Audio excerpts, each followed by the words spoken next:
Hello student, स्वागत है आपका आपके अपने यूट्यूब चैनल और हम स्मार्ट क्लासेस में। स्टूडेंट, आज हम इसमें डिस्कस करने वाले हैं 12th क्लास की बुक जो है आपकी भारतीय अर्थव्यवस्था का विकास, इसका 9 चैप्टर।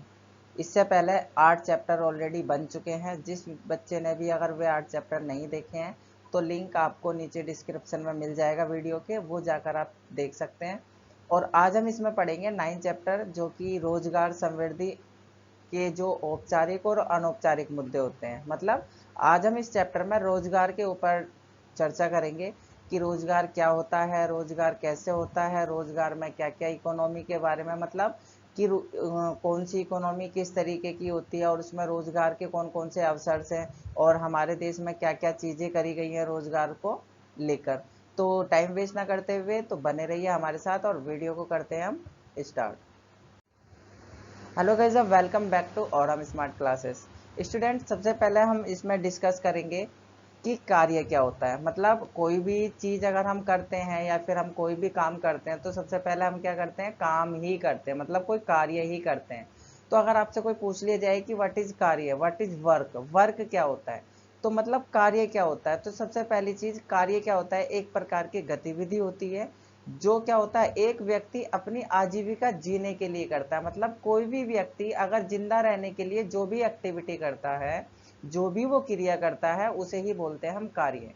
जैसे अगर मैं आपको पढ़ा रहा हूँ तो ये मेरी एक्टिविटी है, आप पढ़ रहे हैं तो आपकी एक्टिविटी है, आपके पिताजी काम करने जाते हैं तो वो उनकी एक्टिविटी है, मम्मी घर का काम करती हैं वो एक्टिविटी है। मतलब ये है कि कोई भी व्यक्ति अगर जिंदा रहने के लिए कोई भी काम करता है वही क्या कहलाता है, कार्य कहलाता है। समझ में आया। नेक्स्ट अगर हम बात करते हैं वो है श्रमिक। श्रमिक क्या होते हैं, देखिए वह व्यक्ति जो अपनी आजीविका को अर्जित करने के लिए कार्य करता है, मतलब जो काम कर रहा है वही श्रमिक कहलाता है। श्रमिक को बोलते हैं हम मजदूर, ठीक है, श्रमिक को बोलते हैं मजदूर। तो जो मजदूर है, हर कोई व्यक्ति मजदूर है, जहां तक कि आप भी मजदूर हैं, मैं भी मजदूर हूं। तो हर कोई व्यक्ति मजदूर है क्योंकि कोई ना कोई, हर कोई व्यक्ति अपनी जीविका को जीने के लिए कोई ना कोई काम करता है। अगर कोई काम कर रहा है तो सिंपल सी बात है वो क्या है, वो श्रमिक है। तो श्रमिक में जैसे कि आपका अध्यापक आते हैं, डॉक्टर्स आते हैं, कृषक आते हैं, नाई आते हैं, श्रमिक आते हैं, मतलब बहुत सारे लोग इसके अंदर जितने भी अपनी आजीविका को जीते हैं सारे के सारे क्या होते हैं, श्रमिक होते हैं। ठीक है। नेक्स्ट चलते हैं हम रोजगार, यानी कि स्वरोजगार क्या होता है। स्व का मतलब देखो ये दो चीजों से मिलकर बना हुआ होता है, स्व प्लस रोजगार। यानी कि स्व का मतलब होता है स्वयं, यानी कि वह व्यक्ति जो अपनी आजीविका को जीने के लिए स्वयं के, किसके, स्वयं के, यानी कि खुद के संसाधनों का प्रयोग करता है। खुद के संसाधनों का, इसको अगर मैं सीधा सीधा बोलूं कि स्वरोजगार का मतलब होता है जिसका अपना बिजनेस होता है। मतलब जिसका अपना खुद का बिजनेस होता है, उसका खुद का मालिक होता है, वो किसी के भी अंडर में काम नहीं करता, उसे बोलते हैं हम स्वरोजगार। जिसे हम अपना बिजनेस बोलते हैं कि भाई मैं तो अपना बिजनेस करूंगा, मैं बड़ा होकर अपना ये काम खोलूंगा, तो वो कहलाता है बिजनेस। ठीक है, उसे बोलते हैं हम स्वरोजगार। भारत में लगभग, ध्यान देना, देखो आपको मैं पहले एक छोटी सी वार्निंग दे देता हूँ, जो मेरे आंकड़े हैं वो करंटली आंकड़े होते हैं। मतलब जब मैंने ये बुक लिखी थी, मतलब मेरी एक बुक है भारतीय अर्थव्यवस्था का विकास, तो उसी बुक के बिहेव पर मैं आपको ये सारी स्लाइडें क्या कर रहा हूँ, पढ़ा रहा हूँ। तो उस बुक को जब मैंने लिखा था तो वो मैंने 2019 में लिखा था, ठीक है, 1920 के सेशन में मैंने उसको लिखा था। तो उसके अंदर जितने भी आंकड़े थे वो 1920 के आंकड़े थे, या फिर 2011 की जनसंख्या के अगर आंकड़े मिलेंगे तो वो 2011 की जनसंख्या के आंकड़े मिलेंगे। उसके अंदर मोस्टली जो आंकड़े आपको दिए गए हैं वो आपके 1990 के, वो 2090 के आंकड़े दिए गए हैं। 1900, ओ सॉरी, 2019 के आंकड़े उसके अंदर दिए गए हैं 19 से 20 वाले के लिए। तो ये जो आंकड़े हैं ये मैं कह नहीं सकता कि ये श्योर आंकड़े हैं, क्योंकि अभी जैसे लॉकडाउन की स्थिति है तो ये आंकड़े बढ़े भी होंगे। ठीक है, तो आंकड़ों को आप, जो आपकी एनसीईआरटी बुक है, मैं यही बोलूंगा, यही आपको मैं रिक्वेस्ट करूंगा, जो एनसीईआरटी है आपकी, उस एनसीईआरटी के ही आंकड़े फॉलो कीजिए। तो भारत में लगभग क्या है, 10 से 15% क्या है, बिजनेसमैन है। इतने ही बिजनेसमैन है भारत के अंदर जो जिनका स्वयं का खुद का रोजगार है। ठीक है, तो यहाँ तक क्लियर। आगे चलते हैं, आगे देखते हैं। अब हमारे पास में आते हैं भाड़े के मजदूर, जिनको हम क्या बोलते हैं, दहाड़ी के मजदूर भी बोलते हैं। भाड़े के मजदूर मतलब ये होते क्या है, या दिहाड़ी पर काम करने वाले लोग होते हैं जो आपके आसपास आपने देखा होगा, जो डेली वेज के मजदूर होते हैं वो दिहाड़ी पर काम करते हैं। तो ये कौन होते हैं? देखो, दिहाड़ी पर काम करने वाले व्यक्ति वे व्यक्ति होते हैं जो पैसे के लिए, किसके लिए? पैसे के लिए अपनी सेवाओं को क्या करते हैं, वो बेच देते हैं। ठीक है, वो बेचते हैं, वो अपनी क्या करते हैं, वो पैसे के लिए क्या करते हैं, अपनी जो सेवा होती है वो बेचते हैं। ठीक है, कुछ भी सेवा, मतलब अगर कोई काम कर रहा है तो वो किसी के लिए काम कर रहा है तो वो उसकी सेवा ही कहलाती है। जैसे कि कंपनियों में काम करने वाले मजदूर होते हैं, ठेला चलाने वाले होते हैं, फेरी करने वाले होते हैं, रिक्शा चलाने वाले होते हैं, दिहाड़ी पर काम करने वाले मजदूर होते हैं, कबाड़ी वाले होते हैं, कुली होते हैं, बोझा ढोने वाले।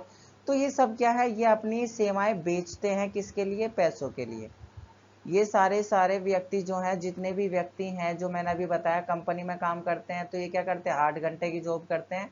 तो 8 घंटे की जॉब में क्या करते हैं, ये वहां पर 8 घंटे काम करते हैं मालिक के लिए। ठेला चलाने वाले होते हैं, ये ठेला चलाने वाले खुद के लिए तो ठेला चलाते नहीं है, दूसरे के लिए ठेला चलाते हैं।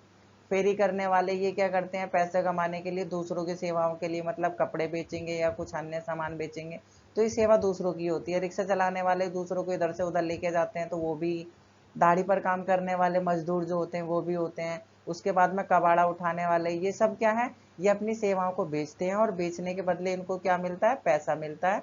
और ये जो पैसा होता है वही व्यक्ति क्या कहलाते हैं, भाड़े पर काम करने वाले या मजदूर या दिहाड़ी पर काम करने वाले। ठीक है, भारत में लगभग क्या है, 70 से 80% लोग ऐसे हैं जो क्या करते हैं, अपनी सेवाओं को बेचते हैं।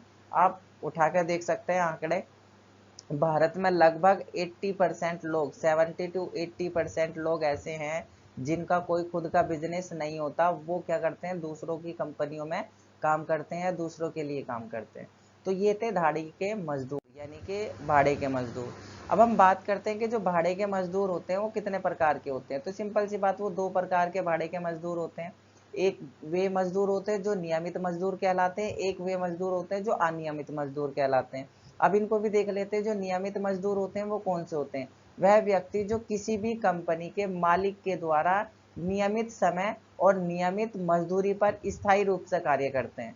मतलब किसी कंपनी में काम कर रहे हैं कि वो 8 घंटे ही काम करेंगे और वो अस्थायी रूप से काम करते हैं, स्थायी रूप से। ठीक है, स्थायी मतलब परमानेंट रूप से काम करते हैं। तो इन मजदूरों की कुछ विशेषताएं होती है, उनको कुछ सुविधाएं प्राप्त होती हैं। जैसे कि पेंशन इनको मिलती है, नियमित भत्ता इनको मिलता है, अवकाश भी मिलता है, सामाजिक लाभ भी मिलता है अगर कुछ हो जाता है तो। जैसे कि आपके अध्यापक हो गए, प्रोफेसर हो गए, या अन्य अधिकारी हो गए, पुलिस वाले हो गए, डॉक्टर्स हो गए, जो सरकारी विभाग में काम करते रहते हैं, तो वो होते हैं आपके, जो ये एक नियमित रूप से क्या करते हैं, काम करते हैं। भाई हम 10 बजे जाएंगे और 5 बजे छुट्टी कर देंगे, तो ये नियमित रूप से काम कर रहे हैं। और इनको बहुत सारी सुविधाएं मिलती है, रहने की सुविधा, भत्ता वगैरह, आने जाने का किराया, कन्वेंस, सारी चीजें इनको मिलती हैं। तो ये क्या कहलाते हैं, ये नियमित मजदूर कहलाते हैं कि ये नियम के अनुसार काम करते हैं। लेकिन कुछ मजदूर ऐसे होते हैं जो अनियमित मजदूर होते हैं, यानी कि इनका क्या हो, नियम कानून नहीं होता है। यानी कि ये कौन से मजदूर होते हैं, जो दैनिक मजदूरी पर काम करते हैं, उन्हें नियमित कार्य नहीं मिलता है और उनको किसी भी प्रकार की सुविधा भी नहीं मिलती है। जैसे कि दैनिक मजदूर और कंपनी में काम करने वाले लोग जब चाहे निकाल देते हैं, जब चाहे उनको बुला लेते हैं। नेक्स्ट अगर हम बात करते हैं, नेक्स्ट हमारे पास में श्रम बल। आई होप आपको अच्छे से समझ में आ रहा होगा कि इसके अंदर क्या क्या चीजें हैं, है ना। अगर नहीं समझ में आ रहा है तो आप मुझे कमेंट कर कर पूछ सकते हैं, अदरवाइज आपको, मुझे नहीं लगता कि आपको समझ में नहीं आ रहा होगा, आपको एक एक चीजें क्लियर हो रही होंगी। तो श्रम बल किसे कहते हैं, देखना, श्रम बल हम किसे कहते हैं, यानी कि वे सभी व्यक्ति जो कार्य कर रहे हैं और जो कार्य नहीं कर रहे हैं किंतु काम ढूंढ रहे हैं, वो कार्य करने के इच्छुक है। मतलब कि एक तो जो काम कर रहा है, एक तो वो व्यक्ति, वो श्रम बल में काउंट होता है। दूसरा, काम ढूंढ रहा है लेकिन उसको काम नहीं मिल रहा है, लेकिन काम करने के लिए रेडी है, मतलब वो तैयार है काम करने के लिए। तो इन दोनों को बोला जाता है श्रम बल। ठीक है, यानी कि वो काम करने के लिए तैयार है लेकिन उसको काम नहीं मिल रहा है। या फिर दूसरी डेफिनेशन देखते हैं कि वे सभी व्यक्ति जो काम कर रहे हैं या काम करने के लिए तैयार हैं किंतु काम नहीं मिल रहा है, वो सभी क्या कहलाते हैं, श्रम बल कहलाते हैं। अगर मैं आपको बोलूं कि श्रम बल आपको फाइंड करना है, निकालना है, तो आप क्या करेंगे, जो कार्यरत व्यक्ति हैं वो, और जो काम खोज रहे हैं या काम करने के जो इच्छुक है, उन सबको क्या कर देंगे, प्लस कर देंगे, तो वो क्या बन जाएंगे, वो बन जाएंगे श्रम बल। यानी कि जो व्यक्ति काम कर रहे हैं और जो काम करने की खोज में है या खोज रहे हैं या फिर जो इच्छा जताए हैं, मतलब जो काम करने के इच्छुक है, वे सभी क्या कहलाते हैं? श्रम बल कहलाते हैं। क्लियर? आगे देखते हैं। अब बात करते हैं कार्यबल। कार्यबल किसे कहा जाता है? यानी कि वह व्यक्ति होते हैं जो वास्तव में काम कर रहे होते हैं, ना कि काम ढूंढ रहे होते हैं। ठीक है, उनको बोलते हैं हम कार्यबल। कि कार्यबल मतलब कार्य हो रहा है। तो कार्य हो रहा है तो मतलब जब कार्य हो रहा है तो इसका मतलब कोई ना कोई व्यक्ति कार्य करेगा। जो रियल में, जो वास्तव में काम करता है, उसे ही बोलते हैं हम क्या? कार्यबल। ना कि वो जो काम ढूंढ रहा है, क्योंकि वो अभी काम ढूंढ रहा है, अभी काम कर नहीं रहा है। जब काम करेगा तब उसको भी कार्यबल में काउंट कर लेंगे।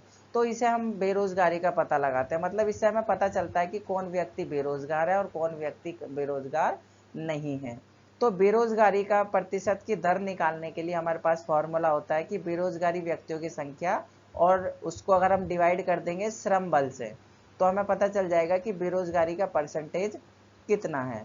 या फिर हम इसको बोल सकते हैं सहभागिता दर। ठीक है, ये यहाँ से पेपर में ध्यान रखना, 101% यहाँ से क्वेश्चन पूछ सकता है या फार्मूला ही पूछ लेगा। ठीक है, तो सहभागिता दर क्या होता है कि कुल कार्यबल, इसको हम कुल जनसंख्या से और इंटू 100 कर देंगे तो हमें पता चल जाएगा कि भाई कौन सी व्यक्तियों की सहभागिता है काम करने में। या तो इसको सहभागिता दर बोल दीजिए या फिर इसको बेरोजगारी प्रतिशत दर बोल दीजिए, दोनों का मतलब सेम ही होता है। ठीक है, नेक्स्ट हम बात करते हैं नौकरी रहित समृद्धि।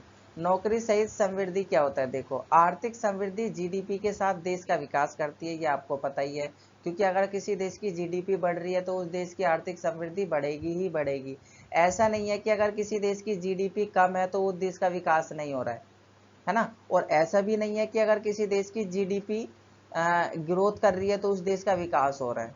तो दोनों की दोनों में डिफरेंस होता है। ठीक है, ये डिपेंड करता है कि वहाँ की पर कैपिटा इनकम कितनी है, मतलब वहाँ की प्रति व्यक्ति आय ही क्या करती है? वहाँ का विकास दिखाती है। जैसे अगर हम बात करें कि पाकिस्तान की जीडीपी ज़्यादा है ना, लेकिन वहाँ क्या है? विकास नहीं है। अगर हम बात करें इंडिया की, अभी करंट में तो इंडिया की जीडीपी बहुत कम है, लेकिन इंडिया का विकास ऑलरेडी हो रखा है ना, वो चल रहा है, विकासशील देश है एक भारत। तो हम जीडीपी को देखकर हम एक आइडिया नहीं लगा सकते, बस एक एज्यूम कर सकते हैं, जिसको हम पढ़ते हैं 11वीं क्लास की किसमें? आदर्शात्मक अर्थशास्त्र में। और वास्तविक अर्थशास्त्र में इसका मतलब कुछ और ही होता है। ठीक है, तो अब जीडीपी को देख के ये नहीं कह सकते भाई कोई देश गरीब है या फिर कोई देश विकास नहीं कर रहा है या फिर कोई देश विकास कर रहा है या फिर ऐसा है ना। ठीक है, यहाँ तक क्लियर? जब उत्पादन में वृद्धि होती है तो देश की जीडीपी बढ़ती है। क्योंकि देखो, जीडीपी का मतलब क्या होता है? देखो, जीडीपी का मतलब होता है ग्रोस डोमेस्टिक प्रोडक्ट। ठीक है, जीडीपी ग्रोस डोमेस्टिक प्रोडक्ट यानी कि सकल घरेलू उत्पाद। मतलब एक अर्थव्यवस्था में, मतलब एक घरेलू सीमा के अंदर जितनी भी वस्तुओं और सेवाओं का उत्पादन होता है एक वर्ष के अंदर। ठीक है, एक वर्ष के अंदर जितनी भी घरेलू सीमा में क्या होता है? उत्पादन होता है, उसे बोलते हैं हम क्या? जीडीपी। तो जीडीपी से हमें क्या करता है? हमें जीडीपी से पता चलता है कि उत्पादन में कितनी वृद्धि हुई है। अधिक रोजगार के अवसर यहीं से ही निकलते हैं, क्योंकि जितना ज्यादा जीडीपी का ग्रोथ करेंगे उतना ज्यादा प्रोडक्शन होगा, जितना ज्यादा प्रोडक्शन होगा उतने ज्यादा वर्कर लगेंगे, और जितने ज्यादा वर्कर लगेंगे लोगों को रोजगार मिलेगा, और लोगों को रोजगार मिलेगा, बेरोजगारी कम होगी। अगर बेरोजगारी कम होगी तो सिंपल सी बात है, सबको रोजगार मिलेगा, सबकी समृद्धि होगी, है ना। उसके बाद में अच्छी औद्योगिक टेक्नोलॉजी भी इसी के द्वारा आती है। जगह जगह आपने देखा होगा अलग अलग तरीके की टेक्नोलॉजी से काम होता है। तो हर फील्ड में नई नई टेक्नोलॉजी होती है। अच्छी शिक्षा के द्वारा जीडीपी, हम अच्छी नौकरी ले सकते हैं भाई। अगर हमारी एजुकेशन अच्छी है तो हमारी सारी चीज़ें अच्छी हो सकती है। वैसे अभी देख रहे हो कि 2 साल से हमारे साथ क्या हो रहा है? कोरोना ने तो पूरी एजुकेशन का सिस्टम ही हिला के रख रखा है पूरा। किसी का ना तो पढ़ने का मन कर रहा है और ना ही किसी का पढ़ाने का मन कर रहा है ना। तो मतलब ये है कि मिट्टी पलीत कर दी है बिल्कुल। ये मान के चलो कि एजुकेशन का तो डब्बा गोल कर दिया है इन लोगों ने। तो ऐसा हो सकता है, सरकार क्या है? सरकार कंफर्टेबल है, सरकार अच्छी है, सरकार चाहे तो बहुत कुछ कर सकती है, क्योंकि सरकार पे क्या इतना बजट नहीं है कि एजुकेशन में लगा सके। पिछला जब आपका जो 1920 वाला जो बजट था, उसका 2090 वाला, 1920 वाला, ठीक है, 1920 वाला जो बजट था, और उसके बाद में इन्होंने फिर 20-21 का बजट पेश किया। उसके बाद में फिर इन्होंने 21-22 का बजट अभी पेश किया ये वाला। तो ये जो बजट पेश किया इन्होंने 93 करोड़ का बजट दिया है एजुकेशन को, जबकि 1921 में मतलब 20-21 का जो बजट इन्होंने पेश किया था उसके अंदर इन्होंने 99 करोड़ का बजट दिया था, 99,000 करोड़ का। अब इन्होंने 93,000 करोड़ का बजट दिया, मतलब यहाँ से भी एजुकेशन में से भी हटा दिया इन्होंने। तो अब बहुत कुछ देख सकते हैं कि एजुकेशन सिस्टम का इन्होंने ना डब्बा का डब्बा गोल करके रख रखा है। मतलब कोई ना तो ये पढ़ाना चाह रहे हैं, सिंपल सी बात, ना तो पढ़ेंगे ना पढ़ने देंगे। ऐसे ही बच्चों ने रुख कर रखा है अपना। बच्चे इस बार को नहीं समझ रहे हैं, इस बात को समझना नहीं चाह रहे हैं कि बच्चे अगर नहीं पढ़ोगे तो आपका बहुत बुरा नुकसान होने वाला है, क्योंकि आने वाला जो समय होगा वो बहुत ही ज़्यादा डिफरेंट होगा। आप सब देख सकते हैं कि एजुकेशन की कितनी वैल्यू है। तो ये सारी चीज़ें इन्होंने एजुकेशन का, बहुत अच्छी एजुकेशन होगी तो अच्छी नौकरी होगी, उसके बाद में अच्छे स्वास्थ्य के लिए मतलब मेडिकल फैसिलिटी, अच्छा स्वास्थ्य होगा तो अच्छी नौकरी होगी, अगर स्वास्थ्य अच्छा नहीं होगा तो नौकरी भी अच्छी नहीं मिलेगी। उसके बाद में ये नोट लिखा हुआ है कि नोट क्या है कि वह स्थिति है जिसमें क्या है, अर्थव्यवस्था के अंतर्गत नई टेक्नोलॉजी मतलब नई तकनीक के द्वारा जीडीपी को बढ़ाया जाता है। मतलब नौकरी जो सहित समृद्धि है, हम इसको सीधा सीधा बोल सकते हैं कि एक प्रकार की अर्थव्यवस्था में ऐसी टेक्नोलॉजी है ये, जिससे क्या करता है, जीडीपी को हम ग्रोथ कर सकते हैं। तो आपने देखा होगा नए नए तरीके के आईटीआई निकलते हैं, आईआईटी करके जाते हैं, पॉलिटेक्निक करके जाते हैं, बीटेक करके जाते हैं, नए नए तरीके के इंजीनियर आते हैं। तो वो अपनी अलग अलग तरीके की उनके अंदर कैपेसिटी होती है, अलग अलग स्किल्स होता है, तो उनके अंदर अलग अलग तरीके का मतलब कोई भी चीज़ काम करने का उनका अलग एक जुनून होता है। तो हर चीज़ क्या है, डेवलप होती है। आपने देखा होगा जैसे मोबाइल है, पहला मोबाइल में एक ही कैमरा था, उसके बाद में फिर धीरे धीरे उसी के बगल में 3-4 कैमरे कर दिए। कभी उसके बाद में जो फिंगरप्रिंट नहीं था, उसके बाद में फिर फिंगरप्रिंट पीछे बैक साइड में लेके आ गए। आजकल तो डिस्प्ले पे फिंगरप्रिंट है। उसके बाद में अभी कुछ फ़ोनों में, जैसे कि रेडमी वाले फ़ोन जो हैं, उनके अंदर देखा है कि साइड में डिस्प्ले वो फिंगरप्रिंट का बटन आ रहा है, बिल्कुल आपका, जहाँ पे स्विच ऑफ और ऑन का बटन होता है। मतलब ये सब क्या है, ये टेक्नोलॉजी है। इसी से ही क्या होता है, प्रोडक्शन यानी कि जीडीपी को क्या होता है, ग्रोथ मिलती है, इसी से ही जीडीपी बढ़ती है। नेक्स्ट देखते हैं कि बेरोजगारी क्या होती है, बेरोजगारी किसे कहते हैं। और बेरोजगारी, देखिए बेरोजगारी के दो ही प्रकार होते हैं, ग्रामीण बेरोजगारी और शहरी बेरोजगारी। ग्रामीण बेरोजगारी क्या होती है और शहरी बेरोजगारी क्या होती है, मतलब जो गाँव में बेरोजगारी पाई जाती है वो ग्रामीण बेरोजगारी, जो शहरों में बेरोजगारी पाई जाती है वो शहरी बेरोजगारी। लेकिन गाँव में कितने टाइप की बेरोजगारी पाई जाती है ये देखते हैं। तो गाँव में दो टाइप की बेरोजगारी पाई जाती है, एक प्रच्छन्न बेरोजगारी होती है, एक मौसमी बेरोजगारी होती है। ठीक है, अब बात करते हैं कि जो प्रच्छन्न बेरोजगारी होती है ये क्या होती है। इनकी वह बेरोजगारी होती है जिसमें कम श्रमिकों की आवश्यकता होती है, किंतु वहां पर अधिक कार्य करते हैं। मतलब अगर हम मान के चलें कि गांव में एक व्यक्ति के पास में खेत है, तो ये बेरोजगारी भी कृषि से संबंधित है, ध्यान रखना। ठीक है, गांव में मोस्टली ज्यादातर जो बेरोजगारी होती है वो कृषि से रिलेटेड होती है।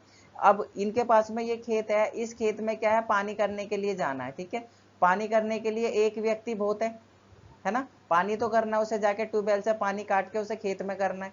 तो वो पानी करने के लिए एक व्यक्ति बहुत है, लेकिन वो अपने घर वालों को बोल के जाएगा कि भाई मैं खेत पे जा रहा हूँ पानी करने के लिए, रोटी लेके आ जाना।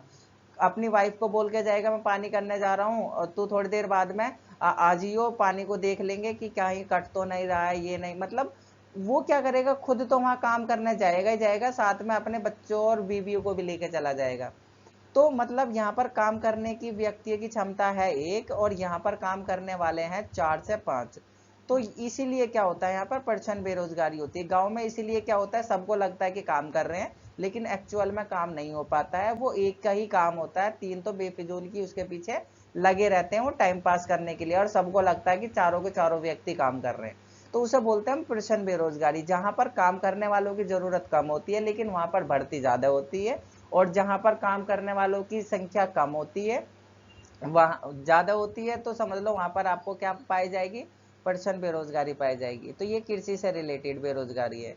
दूसरी है आपकी मौसमी बेरोजगारी। मौसमी बेरोजगारी भी क्या होता है, मौसमी का मतलब होता है मौसम के अनुसार बेरोजगार। ये बेरोजगारी भी कृषि से संबंधित ही है।